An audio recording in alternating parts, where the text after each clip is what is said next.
And when I woke up this morning, I was feeling pretty dangerous.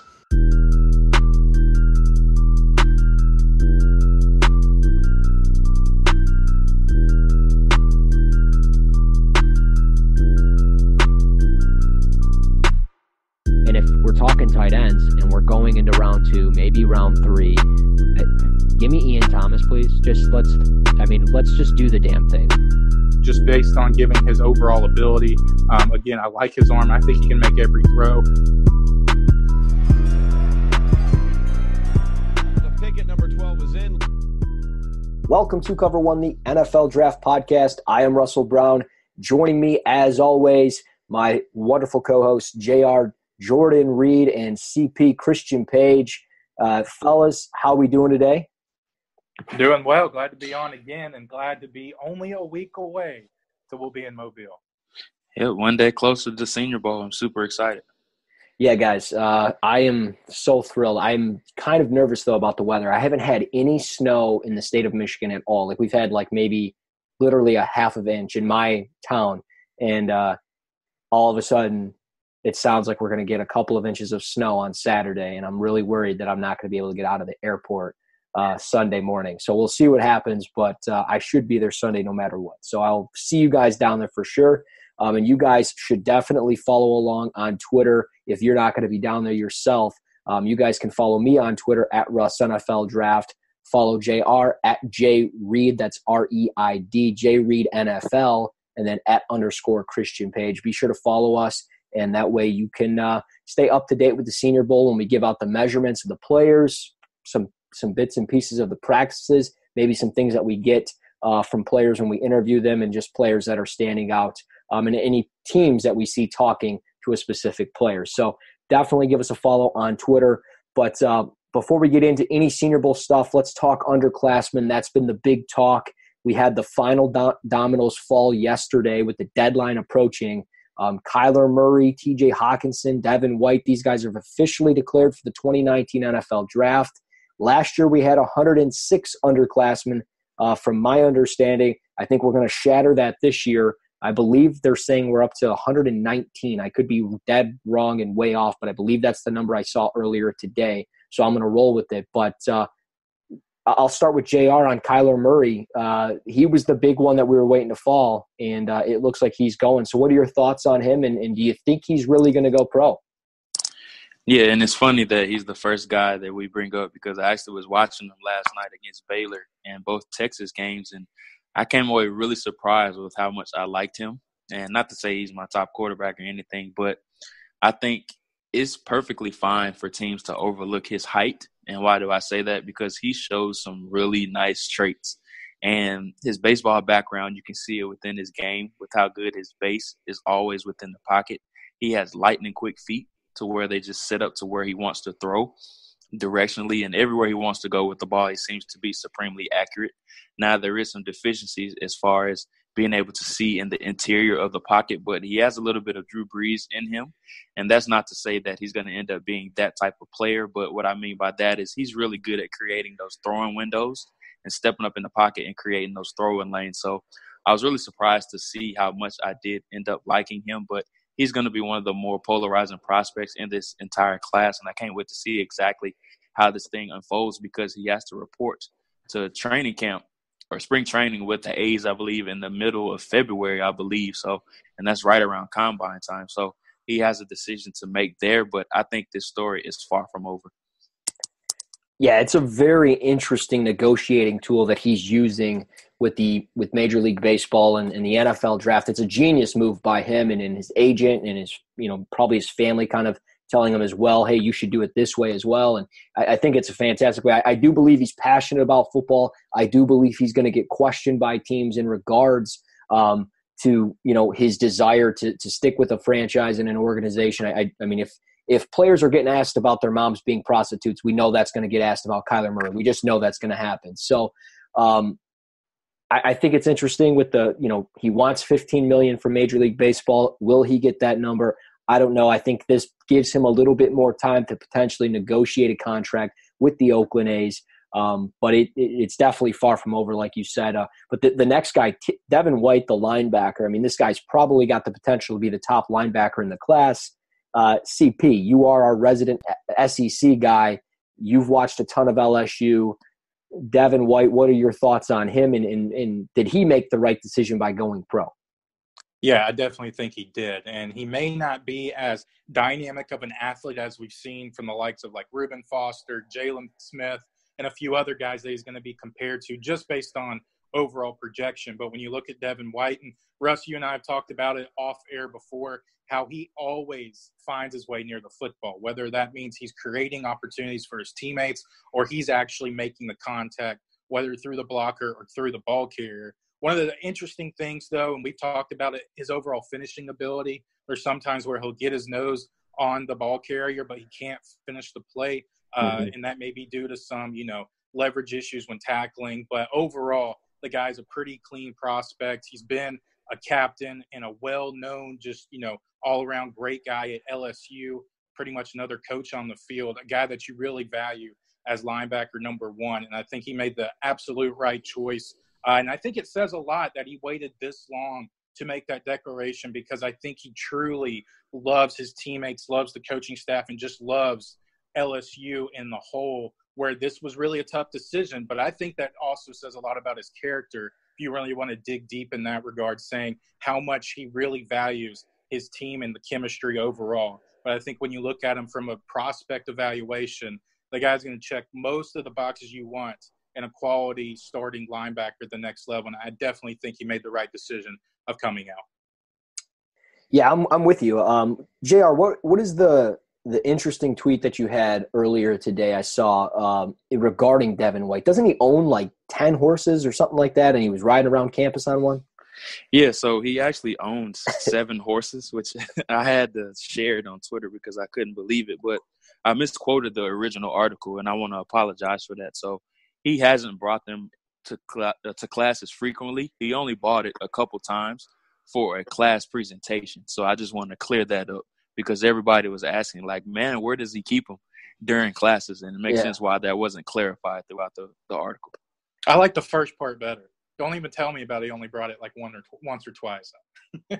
No, it's like so awesome. Like bring your horses to class and just dude, it's so awesome. Just like, I think that's awesome. Just like to have something passionate like that, like, outside, like so many guys are, I'm playing Fortnite, I'm out going getting new shoes, this and that. This guy's out, taking care of his horses and riding them around. I think that's just very unique. I think it's very awesome to see. I've grown to like him a little bit more. Again, I'm a guy that I've noticed the tendency, like CP was saying, the tendency to leave his feet some when he's tackling and kind of getting swung around through a ball carrier. But I think that's stuff that can change as his lower body gets stronger, which I think will happen when he gets to the pros.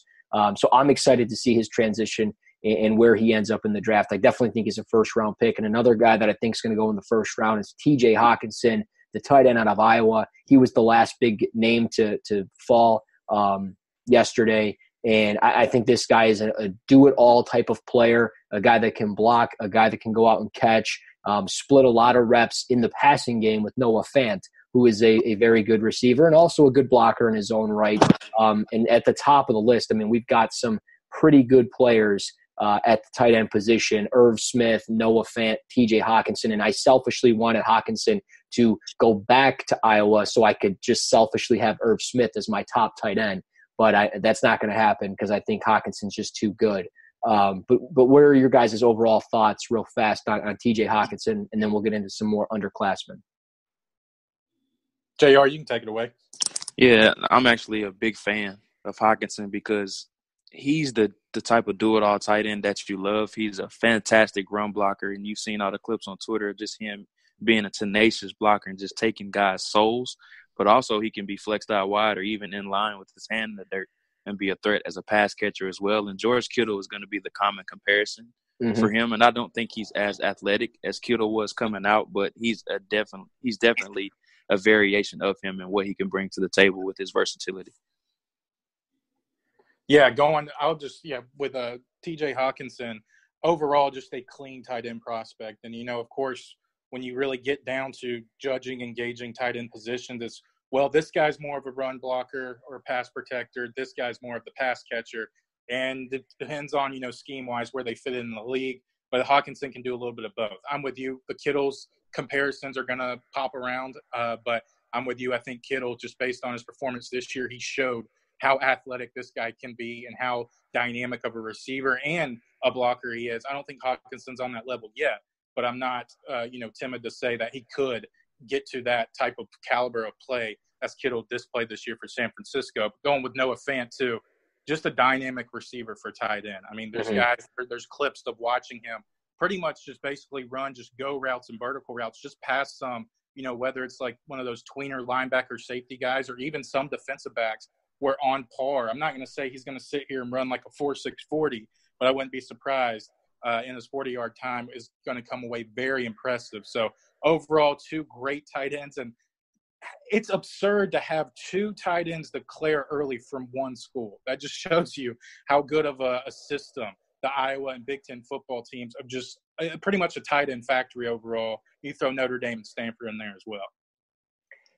Yeah, it's incredible. Iowa is just producing tight ends at an incredible rate. Dallas Clark, now you add these two guys. So it's going to be a lot of fun to watch those guys and how they translate into the NFL. But are there any other underclassmen? I mean, there's a lot of guys, and I know we're not going to get into all of them today, and we might not even get through all of them in the draft process. But JR, name off a few underclassmen that have already maybe declared, and who are some guys that you're really looking forward to either study or that you have studied for the 2019 NFL draft? Well, we've already talked about Kyler Murray. He's definitely one guy that I'm going to get in depth with over these next few days. I think he has plenty of intriguing traits, and I really want to peel back some layers with him just to see how good of a prospect he really is and how well he translates to the next level. And another one who I haven't done a whole bunch of work on, but I'm going to get into here the next few days, and that's Byron Murphy.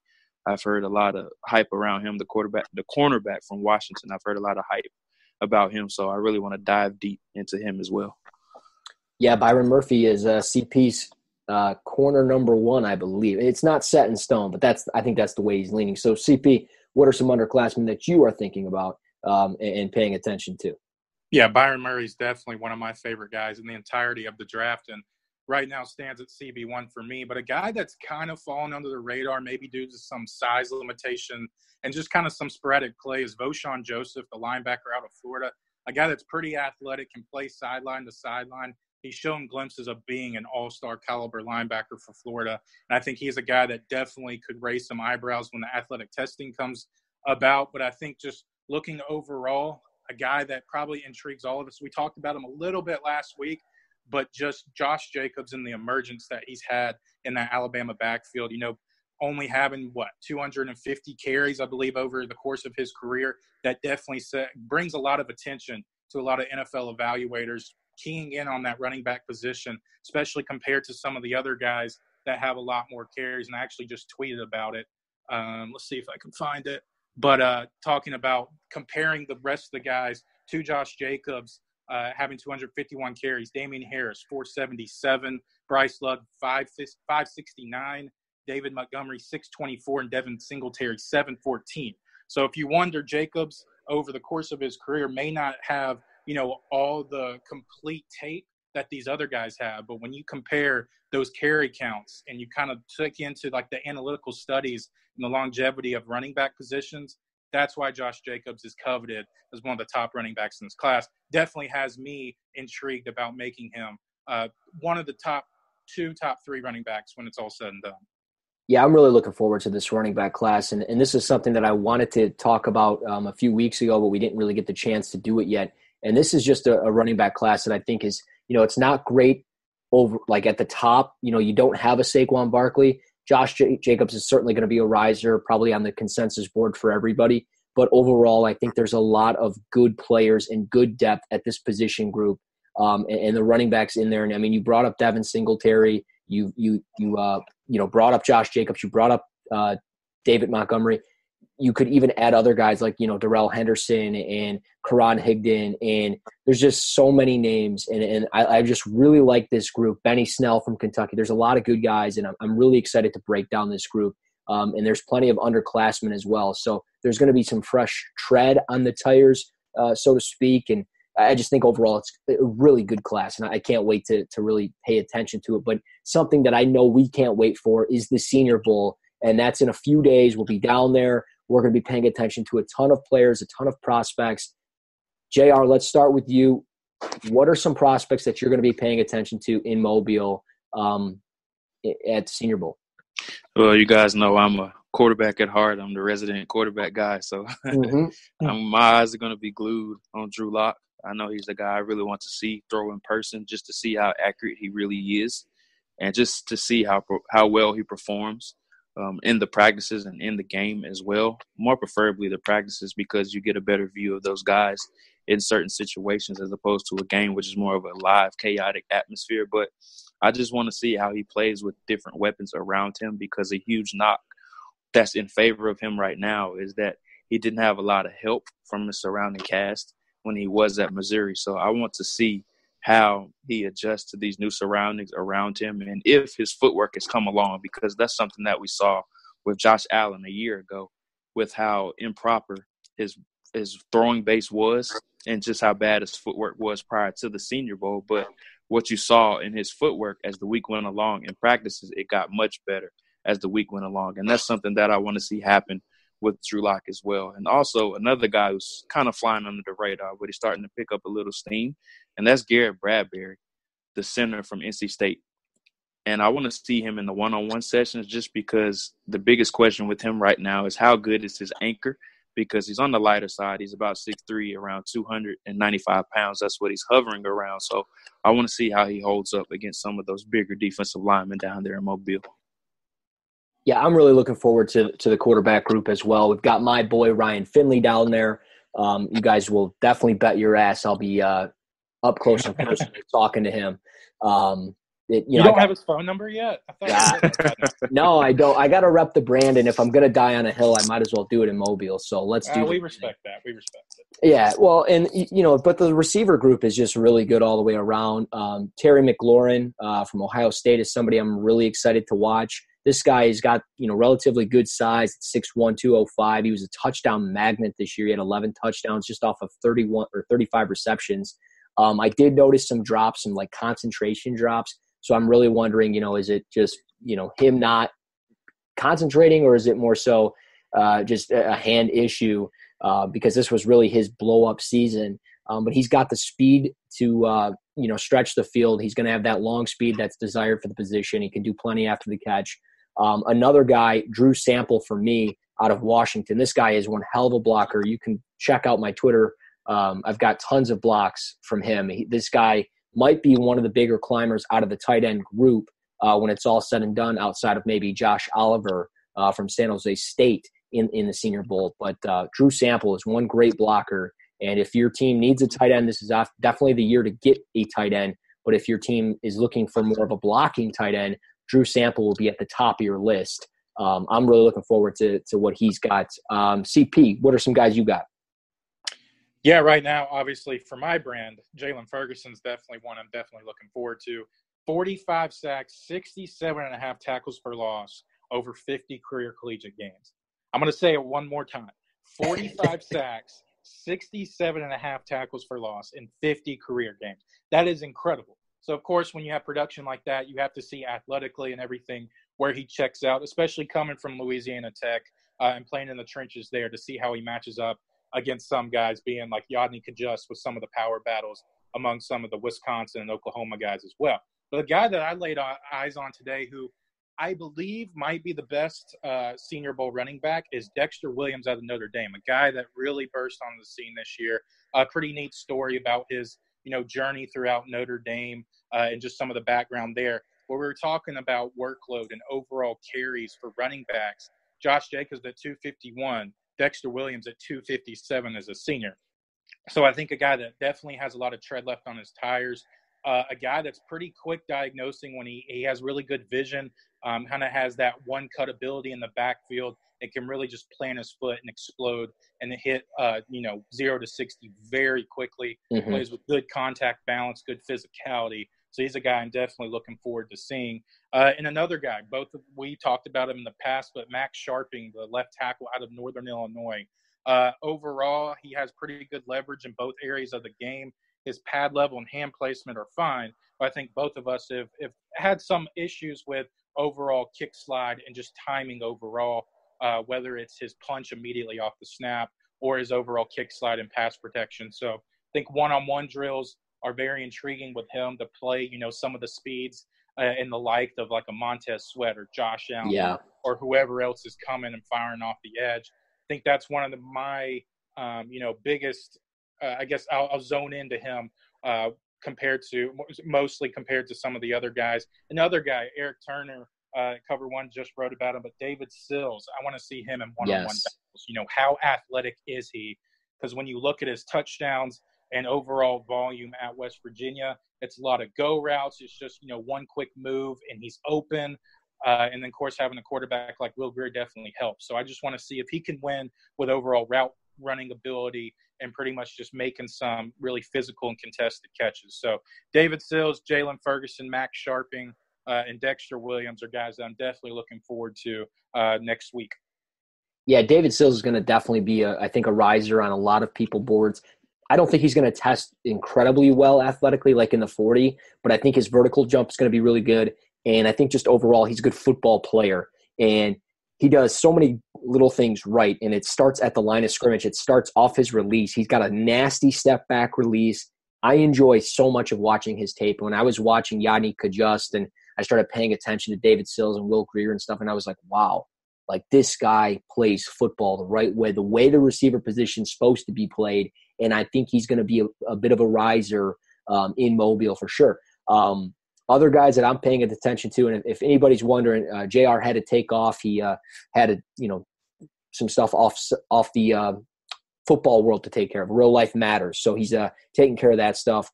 So he's done for the night. But another guy, LJ Kaiir from TCU, is a edge rusher that I think is a perfect 5 technique. A lot of power behind him. He has got the size at 6'4", 276. He can stop the run. He can rush the passer. He really brings it. He's pretty solid, and I think he's going to turn a lot of heads in Mobile for sure. Jalen Jelks, edge rusher from Oregon, he has to have a good week, or I think he's going to fall down a lot of boards. I think he's already fallen down a lot of boards. Did not have a very productive year. Had a down year in production. I believe he only had 3 sacks, but he's got the length at 6'6", 245.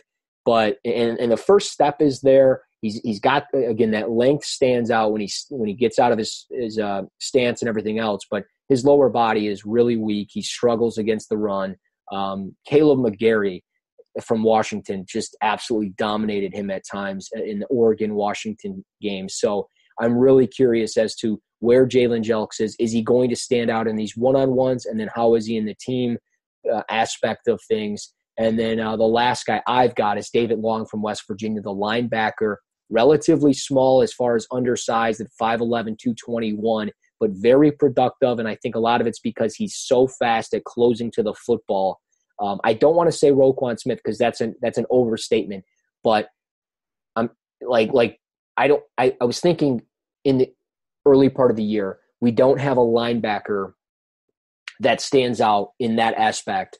And I think I might have found the guy that stands out in that aspect of he can close the football, he can get over the top, and he comes downhill fast. Does he have that change of direction? Does he have the mental processing like Roquan? Absolutely not. And he's not as good as a football player, but he is productive. 108 tackles, 19.5 tackles for loss, and 7 sacks this past year. So he's very productive. He's only 20 years of age. He'll be 21 in October. So like 5 weeks into the regular season, he'll be just turning 21. So you're going to draft him and you're going to get a young guy. So I'm excited for it and everything that he's bringing to the table. I'm hoping he can really stand out at the Senior Bowl.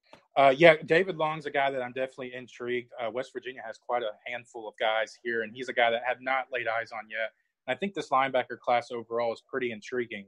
But just talking about units in general, I'm really intrigued by this interior offensive line class. Talk about the Oklahoma duo with Drew Samia and Ben Powers, the Wisconsin duo, and Javon Patterson, a guy from Ole Miss, a guy that I really liked in the trenches in the SEC. Watching a lot of Greg Little over the past 2 seasons, he's definitely a guy that I paid attention to and really liked. Very clean technique and just overall football ability. Chris Lindstrom, one of the more cleaner prospects, I think, in this entire draft class. A guy that wouldn't be a sexy first-round pick, but I think he can meet a lot of interior line needs if a team wanted to reach – I don't say reach, but grab an interior lineman in the later ends of the first round. And just with the Senior Bowl, one-on-one battles, offensive line versus defensive line, is one of my favorite things to watch the entire week. And I think a lot of people will say the same thing, whether it's one-on-ones with receivers and cornerbacks or one-on-ones with offensive and defensive lines. But I think this interior offensive line, again, from a namesake perspective, when you look across, just the college football landscape, may not blow you away. But as draft analysts, I think these guys are very intriguing prospects, especially the Wisconsin-Oklahoma duo. Yeah, absolutely. Powers and Sami are just – they're nasty. They're aggressive. I'm excited for it. And as we've talked about before, the one-on-ones and offensive line versus defensive line, it's something that we're always so excited to watch. Last year was great. This year is going to be great. I can't wait just a few more days, and you'll be in a car driving to Mobile. I'll be on a plane going to Atlanta, then to Mobile. It's going to be great. CP, thank you for joining me this week. I'm looking forward to seeing you again, my man. Any final thoughts? Not really. Just looking forward to all of this. And I know the late news of Tyree Jackson stepping in for the quarterbacks, definitely a great decision by the Senior Bowl staff and Tyree himself, because a guy that, yes, sure, there was definitely some intrigue throughout the entirety of the football season, but I don't know if there was enough for him to really sit there and declare and be like, hey, I'm one of the top quarterbacks here.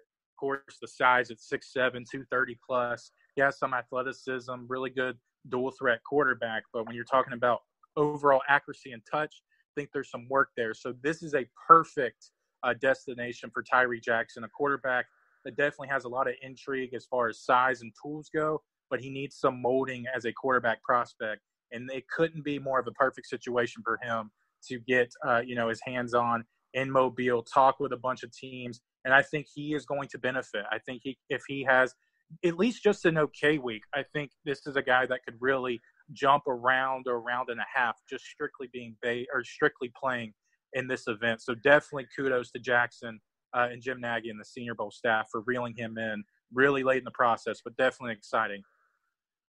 Yeah, I disagree. I mean, I like that he's going to the Senior Bowl, but I disagree. I think he made a bad decision. I think he should have stayed in college. I think he should have stayed in the transfer. Oh, I agree too. I meant that in the reason that him going accepting. Yeah. All right, I got you. I was definitely excited to see him when he entered the transfer portals and taking the grad transfer route. I was like, this is perfect for him. Yeah, it was this is going to be great. Yeah.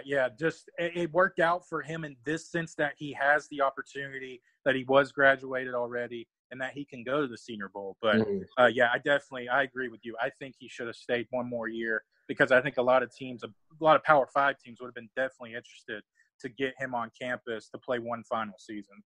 Absolutely. Well, we'll see what he brings to the table next week. We will definitely keep you guys covered with all the Senior Bowl discussion that you need on our Twitter pages. Again, that's at JReid, ReidNFL, at _Christian Page, and at Russ NFL Draft. Also at cover_1_ at cover_1_